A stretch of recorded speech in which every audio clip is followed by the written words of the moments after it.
एक लड़का था जो देख नहीं सकता था। वह सड़कों पर भीख मांगकर अपना जीवन बिताता था। रोज की तरह वह एक छोटे से कैफे के बाहर बैठकर लोगों से मदद की उम्मीद कर रहा था। उसी समय वहां से अर्जुन नाम का एक युवक गुजरा, जो उसी कैफे में एक वेटर के रूप में काम करता था। अर्जुन की नजर उस अंधे लड़के पर पड़ी, जिसने अपने सामने एक डिब्बा रखा था जिसमें कुछ सिक्के थे। लोग आते, कुछ उसे पैसे दे जाते तो कुछ बस देखकर निकल जाते।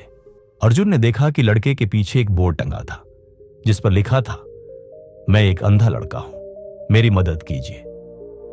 यह देखकर अर्जुन सोचने लगा कि इस दुनिया में कितने लोग हैं जो मदद के सच्चे हकदार हैं, लेकिन उन्हें कोई समझता ही नहीं। अर्जुन ने बिना कुछ कहे उस बोर्ड को उठाया और उस पर लिखे शब्दों को मिटाकर कुछ नया लिख दिया। फिर उसने कुछ पैसे डिब्बे में डाले और कैफे के अंदर चला गया। शाम को जब अर्जुन अपनी शिफ्ट खत्म करके घर जाने के लिए निकला तो उसके मन में उस अंधे लड़के की याद आई। वह सोचने लगा कि उसके लिखे शब्दों से कोई बदलाव आया या नहीं। जैसे ही वह दोबारा उस जगह पहुंचा, अंधा लड़का तुरंत खड़ा हो गया और बोला, भैया, मैंने आपकी आहट से ही आपको पहचान लिया। आप वही हैं जिन्होंने सुबह मेरे बोर्ड पर कुछ लिखा था।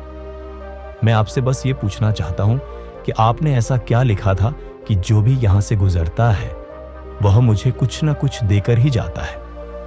अर्जुन मुस्कुराया और बोला, मैंने बस तुम्हारे संदेश को थोड़ा बदल दिया। पहले तुम्हारे बोर्ड पर लिखा था कि तुम अंधे हो और मदद चाहते हो, लेकिन मैंने लिखा, आज का दिन बहुत खूबसूरत है लेकिन मैं देख नहीं सकता। इस बदलाव से लोगों के मन में एक नई भावना जागी।